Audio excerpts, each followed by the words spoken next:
오늘 같이 보실 말씀은 사무엘하 제21장을 보겠습니다. 사무엘하 21장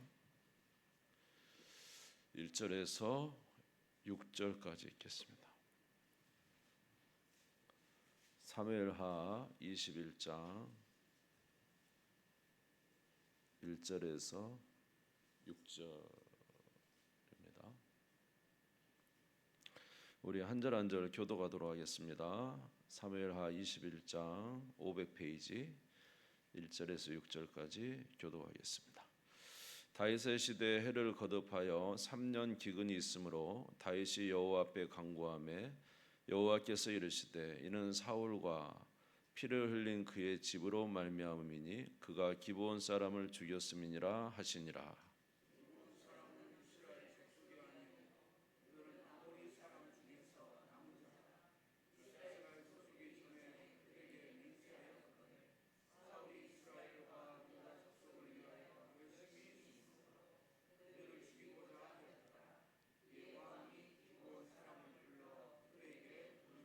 다윗이 그들에게 묻되 내가 너희를 위하여 어떻게 하랴? 내가 어떻게 속죄하여야 너희가 여호와의 기업을 위하여 복을 빌겠느냐 하니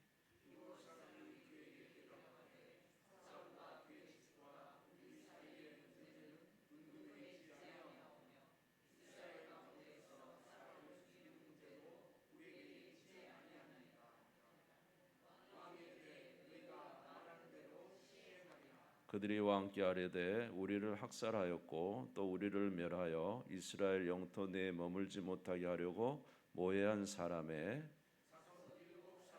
우리에게 내주소서. 여호와께서 택하신 사울의 고을 기브아에서 우리가 그들을 여호와 앞에서 목매어 달겠나이다 하니 왕이 이르되 내가 내주리라 하니라. 아멘. 휴가 기간이라 그런지 자리가 많이 비었습니다. 출타하신 분이 많은 것 같은데요. 우리 중고등부 우리 장로님이 사진을 보냈는데 분위기가 좋고 또 좀 잘 지내고 있는 것 같습니다. 그래서 여러분 기도를 많이 해주시고 우리 아이들이 또 새롭게 변화되는 그런 시간이 될 수 있도록 계속 힘써 주시면 고맙겠습니다. 내일 아침에 봉사하는 것은 이제 각자 개인별로 나가셔서 봉사해 내일까지 하시면 되겠습니다. 수고해 주시기 바랍니다. 오늘 사무엘하 21장 말씀을 읽었는데 우리에게는 좀 생소한 말씀이 되겠는데요.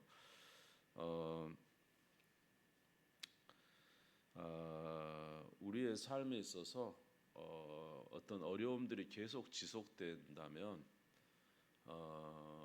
그 지속될 때 우리는 이제 하나님 앞에 좀 물어야 됩니다. 그냥 원래 인생은 이런 거야 하면서 이렇게 우리가 지나갈 수도 있겠지만 그렇게 하지 마시고 하나님 앞에 왜 이런 일들이 계속 이렇게 진행되는가 하나님 앞에 물어보는 것이 이제 지혜라고 생각이 됩니다. 자, 오늘 여기 보면은 다윗의 시대에 그 해가 언젠지는 모르겠는데 다윗의 시대에 해를 거듭해서 3년 동안 기근이 있었어요. 그러니까 3년간 계속 기근이 있으니까 뭐 이제 날씨가 안 좋아서 이런가 보다 이렇게 할 수 있지만 다윗은 이 기근에 대해서 하나님께 물어봤습니다. 하나님 왜 3년간 이렇게 기근이 계속됩니까? 왜 이렇게 우리에게 가뭄을 주십니까? 하고 물어본 것이죠. 그랬더니 하나님께서 하시는 말씀이 뭐냐면 그거는 이스라엘 족속이 사울 때 악을 행했다는 거예요. 무슨 악을 행했냐면 그 기브온 여러분 기브온 아세요? 여호수아 시대에 여리고성을 무너뜨리고 이제 가고 있는데 갑자기 그 사람들이 나타났죠. 그 낡은 옷을 입고 낡은 신을 신고 곰팡이 난 떡을 가지고 포도주 가죽 부대도 막 낡은 가죽 부대에 싣고 와서는 여호수아에게 뭐라고 합니까? 우리 화친합시다 이렇게 이야기하죠. 이게 그때 기본이 기본이 아니라 그때 여호수아가 어떻게 했어야 됩니까? 하나님께 물어봤어야 되잖아요. 안 물어보고 여리고성 전쟁의 승리 아이성 전쟁의 승리의 그 기쁨에 도취돼 가지고 그 사람들이 보니까 진짜 허름하고 먼 데서 오고, 더군다나 이제 자기들한테 화친하자는 건 자기 조공을 바친다는 의미예요. 그러니까 이제 이스라엘의 수하에 들어올 거니까 화친하자 이런 내용이잖아요. 그러니까 뭐 이렇게 화친하자니까 얼마나 좋아요. 그러니까는 여호와께 묻지 않고 어떻게 했어요? 화친을 해버리죠. 근데 사흘을 지나서 가보니까 자기들이 점령해야 될 땅이 바로 그 기브온이었고, 그 기브온 사람들이 지금 이렇게 변장을 하고 온 것이죠. 왜냐하면 이제 자기들이 여호수아와 하나님의 군대에 대면했다가는 이제 죽을 것 같으니까 생명을 보존하려고 그렇게 했던 것이죠. 자, 우리 1절 2절 이제 제가 읽어드릴게요. 좀 밤이지만 정신을 좀 차려 보시기 바랍니다. 다윗의 시대에 해를 거듭하여 3년 기근이 있으므로 다윗이 여호와 앞에 간구하며 여호와께서 이르시되 이는 사울과 피를 흘린 그의 집으로 말미암으니 그가 기브온 사람을 죽였음이니라 하시니라. 기브온 사람은 이스라엘 족속이 아니요 그들은 아모리 사람 중에서 남은 자라. 이스라엘 족속들이 전에 그들에게 맹세하였거늘 사울이 이스라엘과 유다 족속을 위하여 열심히 있으므로 그들을 죽이고자 하였더라. 이에 왕이 기브온 사람 불러 그들에게 물으니라. 이제 이때 그 사울 왕, 여기 보면은 사울 왕이 어떻게 했냐면 그 이스라엘 백성들이 좋아하니까, 그 기브온은 아모리 사람이잖아요. 가나안 원주민. 그러니까 예전에 여호수아가 하나님 앞에서 맹약했던 그 맹약을 그냥 무시하고 이 기브온 사람들을 많이 학살했어요. 여기는 이제 죽였다고 되어 있지만은 학살. 이 사울은 굉장히 좀 악하잖아요. 그래서 이제 죽였다는 것이 사실은 학살이라고 생각해요. 그러니까 기브온의 많은 사람들을 죽인 것입니다. 그러니까 이게 누구 앞에서 잘못됐냐면 하나님 앞에서 언약을 깨트리고 사울이 자기의 백성들에게 좋게 해주려고 기브온 사람들을 많이 죽인 것이거든요. 우리 하나님이 이것을 보시고는 사울 왕 때가 아니라 누구 때? 다윗 왕 때 기근을 이스라엘에 3년을 주면서 이제 그거에 대한 책망을 하시는 것입니다. 여호수아서 9장 19절에서 21절 아시지만 제가 한번 화면에 주시면 여호수아서 9장 19절에서 21절 모든 족장이 온 회중에 이르되 우리가 이스라엘의 하나님 여호와로 그들에게 맹세하였은즉 이제 그들을 건드리지 못하리라. 여호수아 시대 때입니다. 이제 기브온 사람들이죠. 우리가 그들에게 맹세한 맹약으로 말미암아 진노가 우리에게 임할까 하노니 이렇게 행하여 그들을 살리리라 하고 무리에게 이르되 그들을 살리리라 하니 족장들이 그들의 이른 대로 그들이 온 회중을 위하여 나무 패며 물 깃는 자가 되었어요. 그러니까 그 가나안 족속 중에 유일하게 이 기브온 족속만 살아남은 것이죠. 근데 이제 그들을 사울 왕이 저 언약을 깨뜨리고 죽인 거예요. 그러니까 이제 사울 왕 때가 아니라 다윗 시대에 3년간 기근을 주신 이유가 바로 사울 왕이 이 악을 행했다면, 기브온 하나님의 언약을 깨뜨리고 기브온에게 악을 행했기 때문에 3년 기근을 주었어요. 그래서 이제 다윗이 이것을 하나님 앞에 기도함으로 알게 된 것이죠.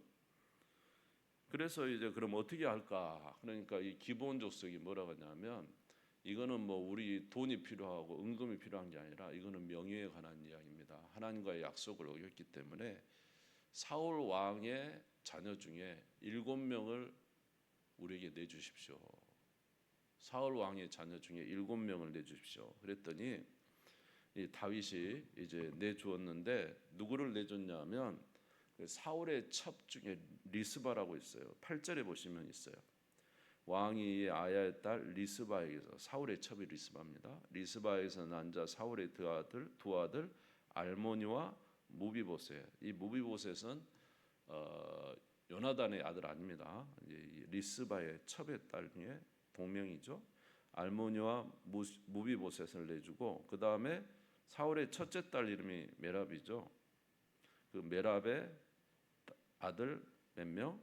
5명을 내주었어요. 그래서 5명을 이제 산에 매달았어요. 우리 9절을 보시면 그들을 기브온 사람의 손에 넘기니 기브온 사람이 그들을 산 위에서 여호와 앞에 목매어 달매 그들 7사람이 동시에 죽으니 죽은 때는 곡식 빼는 첫날 곧 보리를 베기 시작한 때더라. 이제 사울이 자기를 학살했기 때문에 그 아들 7을 내주시면 되겠습니다. 그랬더니 이제 첩의 아들 2아들과 자기 큰 딸의 5아들을 내줬어요. 다윗이. 그들을 이제 목매어 달았죠. 이제 이런 일이 있으니까 얼마 후에 하나님께서 이제 이것을 보시고는 다윗에게 내렸던 기근을 해결하시고 그들의 기도를 들으셨다. 이렇게 말씀하고 있습니다. 우리 14절을 같이 읽어보겠습니다. 21장 14절 시작. 사울과 그의 아들 요나단의 뼈와 함께 베냐민 땅 셀라에서 그 아버지 기스의 묘에 장사하되 모두 왕의 명령을 따라 행하니라. 그 후에야 하나님이 그 땅을 위한 기도를 들으시니라. 아멘. 자, 여러분, 이제 오늘 말씀을 통해서 우리가 생각해 볼 수 있는 첫 번째 것은 우리의 삶에 이제 어려움이 좀 계속 지속된다. 그럼 뭐 이거 그냥 요새 시대가 어려워. 또 뭐 살다 보면 이런 어려움이 있겠지. 우리 가정에 이런 어려움이 있을 거야. 막 그렇게 넘어가지 마시고 좀 오래 이게 지속된다고 생각하면은 한번 생각해 보시고 하나님 앞에 기도해 보세요. 그러면 우리가 모르는 어떤 일들이 있을 수도 있고요. 또 우리의 잘못을 또 이제 깨달아 알 수도 있는 것입니다. 그냥 뭐 요새 시대가 이러니까 또 원래 그런 거야. 뭐 이렇게 생각하면서 지나가지 마시고요. 이렇게 연속해서 어려움들이 찾아오거들라 다윗처럼 하나님 앞에 물어보세요. 아멘이 겁나겠는데 물어보세요. 그러면 하나님께서 알려주실 수 있어요. 또 하나님이 우리를 깨닫게 해주십니다. 이게 모든 건 생각에서 변화건데 우리 생각이 달라지면 삶이 달라지거든요. 이제 하나님이 깨닫게 하셔서 아마 우리를 알게 하실 거예요. 여러분의 삶에 아마 그런 일이 있을 수 있으니까요. 어쩌면 저와 여러분의 삶에 아마 작은 부분이라도 없는 사람은 없을 거예요. 분명히 하나님께서 무슨 사인을 하시는데 우리는 그냥 무심코 지나가며 그러면서도 그렇게 그냥 살아가는 것이 그냥 좋은 것이 그냥 살아가지만 사실 그것이 복된 것은 아니고 우리의 삶에 개혁이 일어나야 되고 새로워지는 것은 마땅한 것이고 아멘. 그렇게 되기를 주님의 이름으로 축원합니다.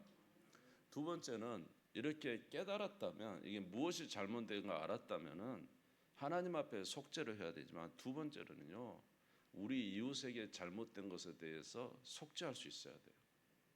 우리 신앙인의 가장 큰 문제가 그저 하나님 잘못했어요 끝내버리는 거예요. 여러분 우리가 뭔가 이렇게 오늘 다윗처럼 이렇게 사울처럼 해를 끼친 것은요. 하나님 앞에서 그 언약을 어긴 것도 있지만 두 번째로 누구에게 해를 끼쳤습니까? 그 기브온 민족을 학살했잖아요. 그러면 그 사람한테도 잘못한 거잖아요. 그렇죠? 근데 우리는 회개를 하나님께만 해요. 그리고 자기의 잘못에 대해서 사람에게는 전혀 회개할 줄 몰라. 이게 문제라는 거죠. 그러니까 우리가 잘못한 것을 한번 생각해 봐야 돼요. 저는요 이렇게 제가 생각하면 제가 실수한 것은 먼저 하나님 앞에 속죄를 하고 두 번째로 생각하면 우리 가정에 대한 잘못도 생각나. 왜 이런 일이 계속 있었을까? 우리는 생각할 때 남이 잘못했으니까 내가 이렇게 됐어. 항상 남 탓을 하거든요. 근데 깊이 생각해서 들어가 보면은 그렇게 해서 상대방도 그렇게 한 이유가 있어요.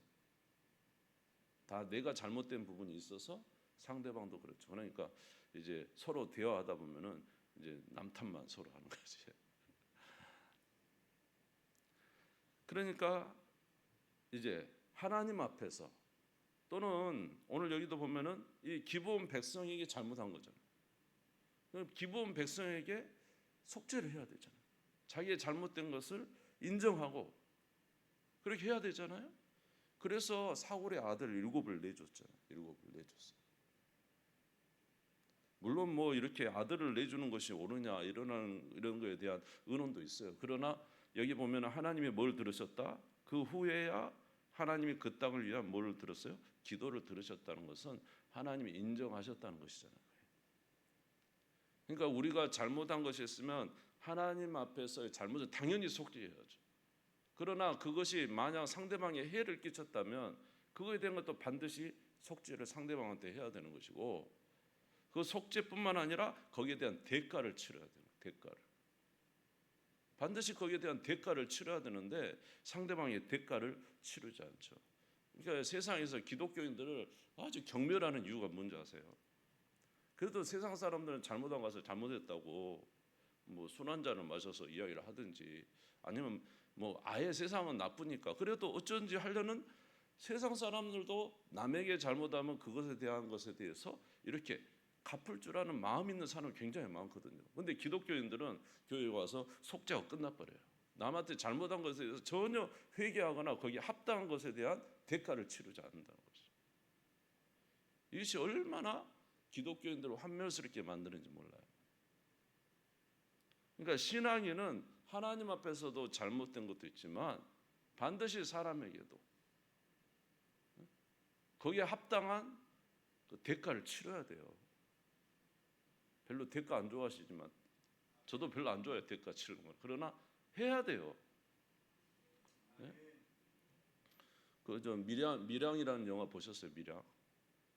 그 여인의 아이를 갖다가 유괴해서 죽여놓고 이 여인이 교회에 이제 목사님들 와서 기도하고 원수를 사랑하라, 원수를 용서하라, 기독교가 그렇게 됐지 않냐. 그러고는 이 여인이 정말 이제 마음 먹고 갔잖아요. 자기 아들을 유괴해서 죽였잖아요. 갔는데 가서 보니까 그 자기 아들을 죽인 남자가 예수님이 나를 용서해 주셨어요. 이제는 저는 누구의 용서도 필요 없어요. 그러니까 그 아줌마가 뒤집어져 버렸잖아요.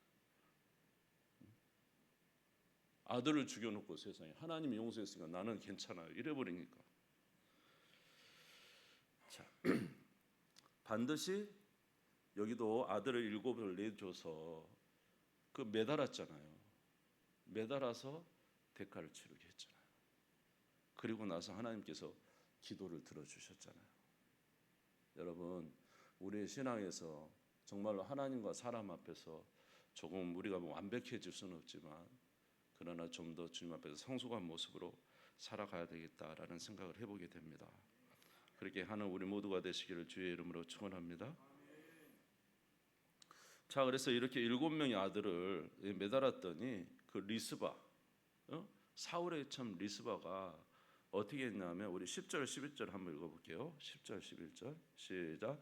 아의 딸 리스바가 굵은 배를 가져다가 자기를 위하여 바위에 펴고 곡식 빼기 시작할 때부터 하늘에서 비가 시체에 쏟아지기까지 그 시체의 낮에는 공중의 새가 앉지 못하게 하고 밤에는 들짐승이 범하지 못하게 한지라. 이에 아야의 딸 사울의 첩 리스바가 행한 일이 다윗에게 알려지매. 이제 자기 두 아들과 자기의 어쩌면 손주와 같은 5 아들이 죽었어요. 그래서 이제 매달았어요. 원래는 매달으면 해지기 전에 내리는 게 원래 유대인의 법인데 이거는 저주의 일이기 때문에 그대로 매달아놨던 것 같아요. 이 본문을 보면은 그 5 아들을 계속 매달아놨어요.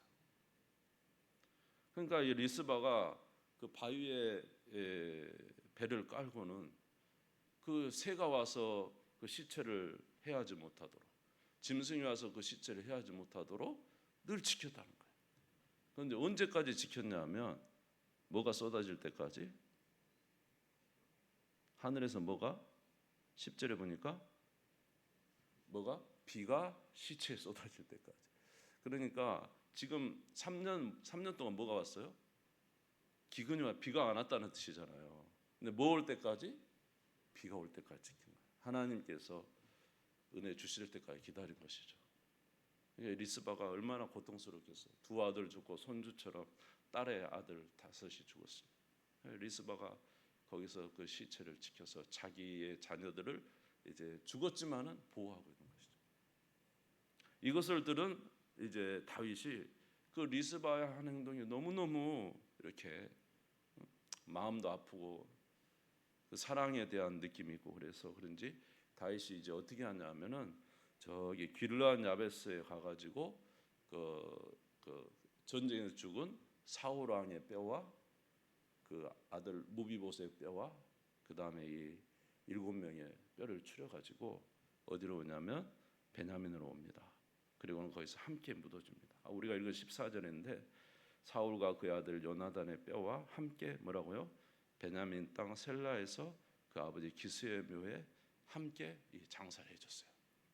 그러니까 여러분 사울도 얼마나 비참하게 죽었습니까? 무비보셋 요나단도 얼마나 참 그 아버지 때문에 죽었습니까? 이 7 아들들도 얼마나 비참하게 죽었습니까? 리스바가 그렇게 지키고 있으니까 나중에는 그 사울과 요나단과 7뼈를 갖다가 베냐민에 묻어줌으로 인해서 이제 모든 문제가 해결된 거예요. 사울 왕의 뭣도 해결되고 치욕도 해결이 되고 그 나라의 뭣도 기근도 해결이 되고 아멘. 그래서 나라의 어려움 기근도 해결되고 사울 왕의 치욕도 다윗이 얼마나 인자한 왕이에요. 사울 왕과 요나단과 그 7명의 뼈를 추려서 다 안장을 해줬어요. 이게 이제 이 사울 가족에 대한 치욕이 이제 이 리스바로 인해서 이제 묻어지게 된 것이죠. 다시 가족과 가문이 다시 이제 은혜 아래 거할 수 있도록 해주셨다는 의미가 됩니다. 이제 잊지 않았지만 15절 이하에 보면은 이제 다윗이 승승장구합니다. 뭐 보면은 뭐 거인족의 아들 이제 이스부노 16절에 보면 아비새가 죽이고 그 다음에 이제 골리앗의 동생도 있어요. 골리앗 동생도 죽이고 뭐 손발이 6개씩 24개인 손가락 발가락인 사람도 죽이고 이제 그 다윗의 이제 용맹스러운 장군들이 나오면서 전쟁마다 승리한 거예요. 왜 이렇게 될까요? 과거의 문제가 해결되니까 하나님과에 맡겼던 죄의 문제가 해결되니까 기근도 해결되고 모두 해결되니까 나라가 이제 부강한 것이죠. 오늘 저와 여러분 가운데 하나님과 우리 사이에 막힌 것이 있다면 해결되기를 바랍니다. 그리고 그 해결은 바로 하나님과의 관계도 되겠지만 두 번째는 뭐라고요? 사랑과의 관계도 반드시 해결이 돼야 되고 아멘. 그러기 위해서 뭐가 치러져야 대가가 치러져야 되고 아멘. 그리고 이제 그 희생 리스바의 희생으로 인해서 모든 치욕이 사라지고 나라와 가족들이 이제 살아나는 것을 봅니다. 오늘 저와 여러분의 삶에 이런 은혜가 있으시기를 주님의 이름으로 축원합니다. 자, 마지막으로 요한일서 3장 21절 22절 읽고 기도하겠습니다. 화면에 나옵니다. 같이 읽겠습니다. 시작. 사랑하는 자들아 만일 우리 마음이 우리를 책망할 것이 없으면 하나님 앞에서 담대함을 얻고 무엇인지 구하는 바를 그에게서 받나니 이는 우리가 그의 계명을 지키고 그 앞에서 기뻐하시는 것을 행함이라. 아멘. 우리 다 같이 주님 세움을 짓고 기도하겠습니다.